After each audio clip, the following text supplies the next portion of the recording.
Leaky গাট আসলে কি? Leaky গাটের অর্থ হলো আমাদের যে নাড়িভুঁড়ি আছে, যেই নাড়িভুঁড়ি থেকে আমরা খাবার শোষণ করি, এই শোষণের রাস্তাটা যদি বড় হয়ে যায়, একটু ছিদ্রটা যদি মোটা হয়ে যায়, তখন খাবারের পাশাপাশি অনেক টক্সিক পদার্থ, অনেক ব্যাকটেরিয়া বা অনেক অপাচ্য খাবারের কণা রক্তে চলে আসে বা শরীরে চলে আসে। তখন এই কন্ডিশনটাকে আমরা লিকি গাট বলি।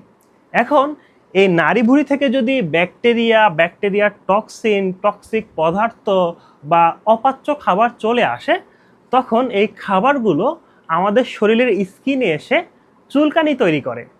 কারণ অপাচ্য খাবার বা ব্যাকটেরিয়ার উপরে আমাদের রোগ প্রতিরোধ ব্যবস্থা অ্যাক্টিভ হয়ে যায়।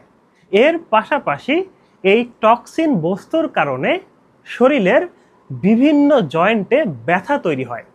কারণ টক্সিক বস্তুগুলো জয়েন্টের মাঝখানে চলে আসে, মাসেলে চলে আসে, তখন মাসেল স্পাজম বা জয়েন্টের ভিতরে প্রদাহ তৈরি হয়।